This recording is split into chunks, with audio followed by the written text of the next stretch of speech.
ہم وہی کہیں گے جو ہمارا دین ہم کو بتاتا ہے، عمل کرو تو تمہارا بھلا ہے۔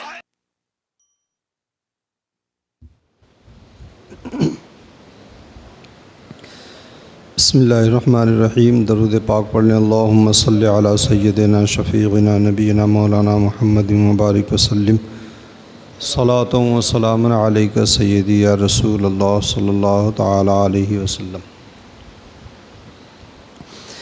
بسم اللہ الرحمن الرحیم۔ یا ایہا الذین آمنوا انفقوا من طیبات ما کسبتم ومما اخرجنا لکم من الارض ولا تیمموا الخبیث منہ تنفقون ولستم بآخذیہ الا ان تغمضوا فیہ واعلموا ان اللہ غنی حمید۔ اے ایمان والو، اپنی کمائیوں میں سے کچھ خرچ کرو، من طیبات ما کسبتم، اس میں سے جو ہم نے تمہارے لیے زمین میں نکالا، ولا تیمموا الخبیث منہ تنفقون، اور خاص ناقص کا ارادہ نہ کرو کہ دو تو اس میں سے وہ تمہیں ملے تو نہ لوگے، الا ان تغمضوا فیہ، جب تک کہ اس میں چشم پوشی نہ کرو، واعلموا ان اللہ غنی حمید، اور جان رکھو کہ اللہ بے پرواہ ہے، سراپا سراہا گیا ہے۔ پچھلی آیت کریمہ میں خیرات و صدقات کے رد ہونے کے اسباب بتائے گئے تھے، اور اب جو ہے صدقات و خیرات کی قبولیت کے اسباب بتائے جا رہے ہیں۔ اللہ کی بارگاہ میں صدقات و خیرات کے قبول ہونے کی کچھ شرطیں ہیں، جس میں سے کچھ شرطیں پیچھے گزر چکی ہیں۔ ان میں سے ایک تو یہ ہے کہ صدقہ کرنے والے کے اندر اخلاص ہو، للہیت ہو، ریاکاری نہ ہو۔ یہ صدقہ کرنے والے کے اندر یہ شرط ہے۔ کچھ ایسی شرطیں ہیں جو مال میں وہ پائی جانا ضروری ہے، تو یہاں پر اسی بات کا ذکر اللہ رب العزت فرما رہا ہے کہ ایک تو صدقہ کرنے والا دل سے صدقہ کرے، اخلاص و للہیت کے ساتھ صدقہ کرے، اور دوسرا جو مال وہ اللہ کی راہ میں خرچ کر رہا ہے وہ کیسا ہو، پاک اور طیب ہو اور حلال ہو۔ حضرت علی رضی اللہ تعالیٰ عنہ فرماتے ہیں، یہ آیت کریمہ زکوٰۃ اور صدقہ واجبہ کے سلسلے میں نازل ہوئی، اور اہل ایمان سے یہ کہا گیا ہے کہ انفقوا من طیبات ما کسبتم، جو اپنی کمائی میں سے پاکیزہ چیزوں کو خرچ کرو۔ اگر یہ صدقات واجبہ اور زکوٰۃ وغیرہ کے بارے میں نازل ہوئی ہے تو یہ حکم وجوبی ہے، یعنی واجبی طور پر جن کے اوپر زکوٰۃ واجب ہے، وہ جن کے اوپر صدقہ فطر واجب ہے، ان کے اوپر واجب ہے کہ وہ اللہ کی راہ میں خرچ کریں۔ اس آیت کریمہ کے شان نزول کے بارے میں یہ بھی احادیث میں آیا ہے کہ اللہ کے رسول صلی اللہ علیہ وسلم کی کفالت میں کچھ ایسے صحابہ تھے جن کے پاس کچھ بھی نہیں تھا۔ یہ وہ لوگ تھے جو مہاجرین صحابہ میں بھی سے تھے، اور کچھ تو حضرت نبی اکرم صلی اللہ علیہ وسلم نے ان کے لیے ایک جگہ مسجد نبی شریف میں خاص کر دی تھی، اور وہ اسی جگہ پر رہا کرتے تھے۔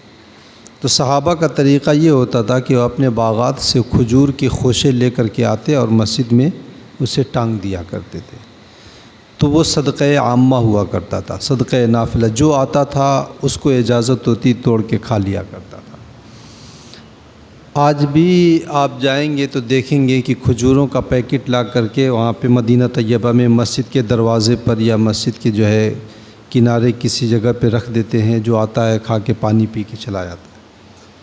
تو ایک صحابی تھے، وہ ایک کھجور کا خوشہ لا کر کے لٹکائے تو وہ کھجوریں سوکھی سوکھی سی تھیں.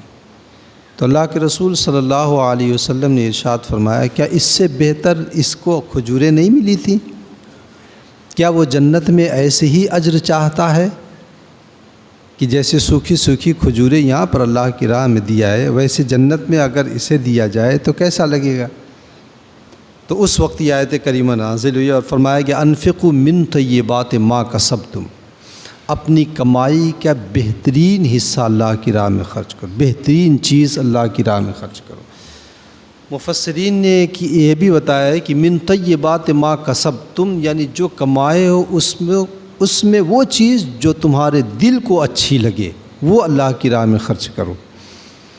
جیسے طابہ یا طیبوں کے معنی آتے ہیں اچھا لگنا، اسی سے جو ہے طیب خوشبو کو کہا جاتا ہے کہ خوشبو آدمی کو بھا جاتی ہے. قرآن پاک میں اللہ رب العزت نے فرمایا ہے فَانْكِحُوا مَا طَابَ لَكُم مِّنَ النِّسَاءِ مَثْنَىٰ وَثُلَاثَ وَرُبَاعَ، جو عورتیں تمہیں بھا جائیں، اچھی لگیں، ان سے نکاح کرو.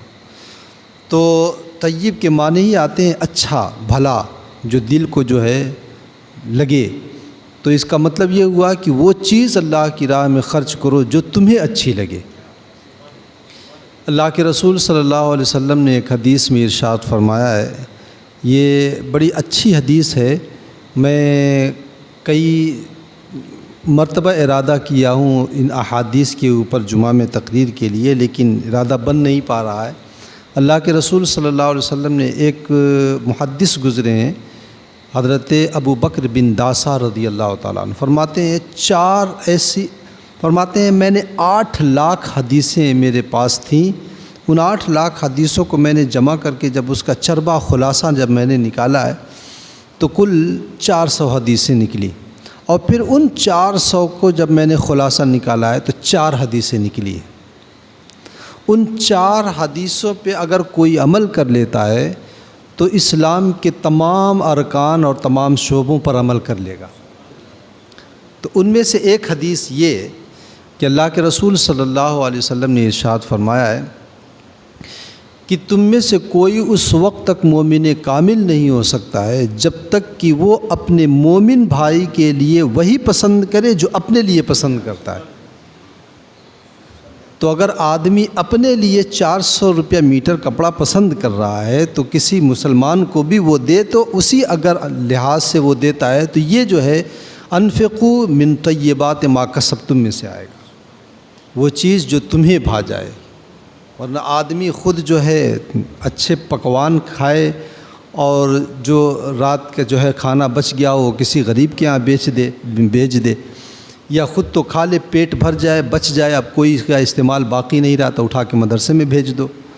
تو یہ جو ہے من طیبات ما کسبتم نہیں ہوا. تو فرمایا کہ انفقوا من طیبات ما کسبتم، جو تم نے کمایا اس میں سے بہترین چیز. اللہ کے رسول صلی اللہ علیہ وسلم نے فرمایا بھی ان اللہ طیب ولا يقبل الا طیبا، اللہ تبارک و تعالی طیب ہے اور طیبی چیزوں کو پسند فرماتا ہے. اس سے یہ بھی ایک پتہ چلا کہ حرام چیزوں کو صدقہ کرنا یہ جائز نہیں ہے. اور کس میں سے خرچ کرو؟ وَمِمَّا أَخْرَجْنَا لَكُم مِّنَ الْأَرْضِ، اور اس میں سے جو ہم نے تمہارے لیے زمین سے نکالا، یعنی جو ہم نے پیدا کیا، جیسے گیہوں ہے، دھان ہے، دوسرے پھل ہیں اور اناج ہیں، اس میں بھی تو زکوٰۃ ہوتی ہے جسے عشر کہا جاتا ہے. کہ اگر بارش کے پانی سے اس کی کھیتی سیراب ہو کر کے پھلی ہے تو ایسی صورت میں جو ہے اسے پورے مال کا 10واں حصہ دینا ہے. اور اگر اس نے خود اپنے خرچ سے مال وہ پانی کو جو ہے کا انتظام کیا ہے تو ایسی صورت میں پورے مال کا، پوری پیداوار کا 20واں حصہ اسے دینا ہے. 10واں حصے کا مطلب یہ ہے کہ 100 کلو میں سے 10 کلو دینا ہے، اور 20واں حصے کا مطلب یہ ہے کہ 100 کلو میں سے 5 کلو دینا ہے. تو وَمِمَّا أَخْرَجْنَا لَكُم مِّنَ الْأَرْضِ، اور اس میں سے خرچ کرو جو ہم نے تمہارے لیے زمین سے اگایا.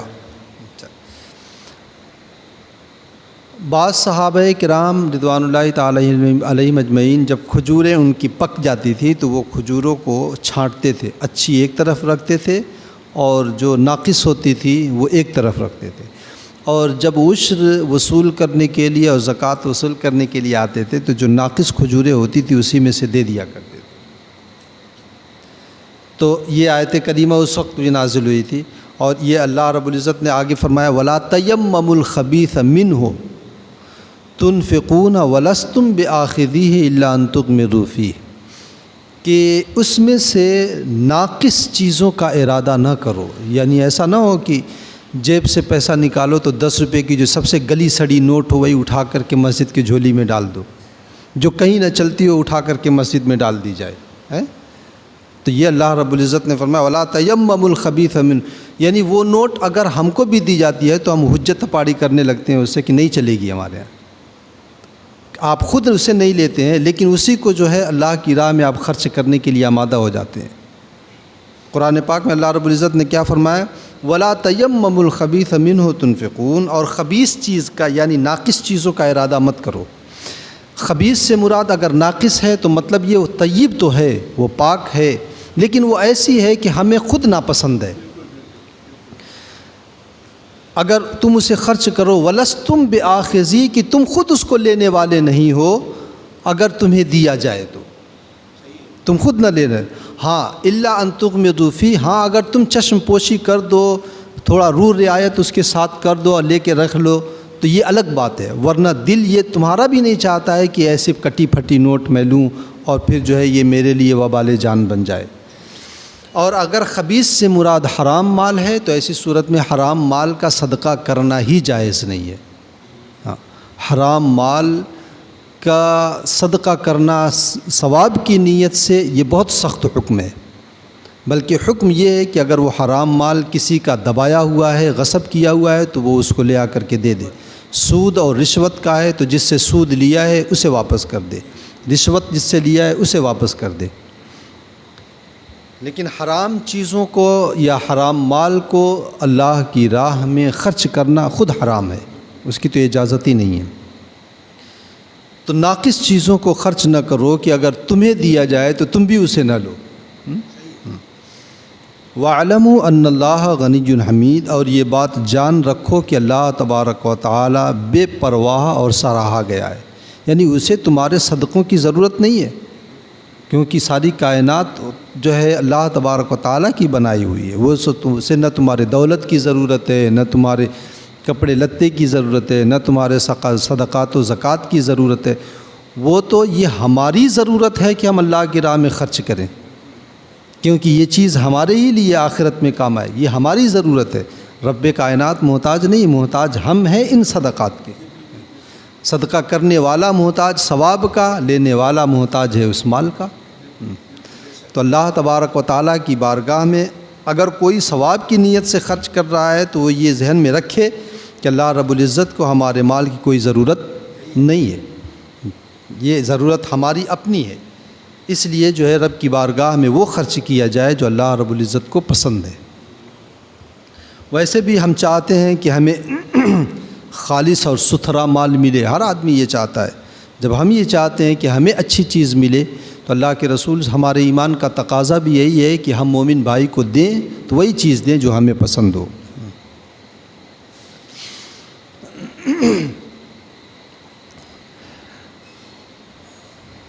اس آیت کریمہ سے کچھ مسائل سامنے آئے ہیں۔ جو زکوٰۃ وصول کرنے والا ہو، اب اس زمانے میں تو جو زکوٰۃ یا صدقات وصول کرنے والے ہوتے ہیں ان کی اپنی کوئی مرضی نہیں ہوتی، وہ جتنا انہوں نے دے دیا اتنا انہوں نے رکھ لیا۔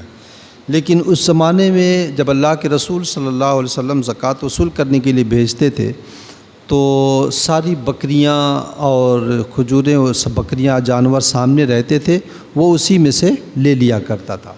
تو اللہ کے رسول صلی اللہ علیہ وسلم نے حکم دیا تھا کہ نہ بہت اچھی لو نہ بہت خراب لو، درمیانی جو ہے وہ لے لو۔ یعنی یہ اللہ کے رسول صلی اللہ علیہ وسلم نہ اس کے اوپر ظلم ہو اور نہ جو ہے جن غریب مسلمانوں کے لیے لایا جا رہا ہے ان کے اوپر ظلم ہو کسی طرح کا۔ اس لیے جو ہے صدقات اور خیرات اور اسی طریقے سے زکوٰۃ میں وہ مال لیا جائے جو درمیانی ہو۔ دوسرا مسئلہ یہ ہے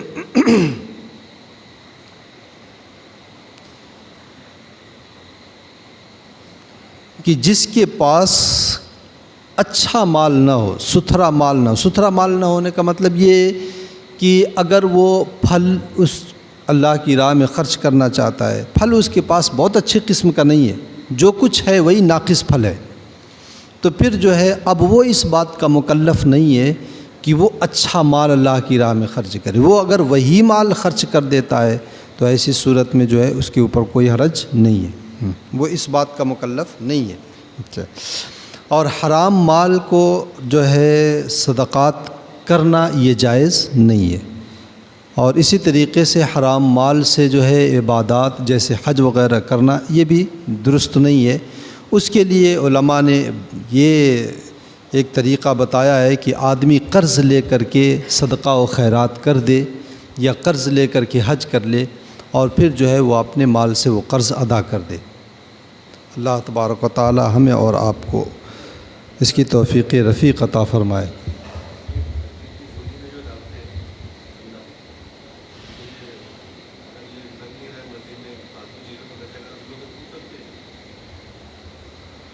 اب وہ یہاں کی عوام اور کمیٹی کا مسئلہ ہے، اب وہ لوگ سمجھیں۔ مسجد میں جو لوگ دیتے ہیں وہ اسی نیت سے ڈالتے ہیں کہ اسے نمازیوں کے مصالح میں مسجد کی جو ہے خیر میں خرچ کیا جائے۔ اللہم صلی علی سیدنا شفیعنا نبینا مولانا محمد مبارک وسلم صلاۃ و سلام علیک سیدی یا رسول اللہ صلی اللہ علیہ وسلم۔ اللہم ربنا تقبل منا انک انت السمیع العلیم وتب علینا انک انت التواب الرحیم، وصلی اللہ تعالی علی خیر خلقہ ونور عرشہ وقاسم رزقہ محمد وعلی آلہ واصحابہ اجمعین برحمتک یا ارحم الراحمین۔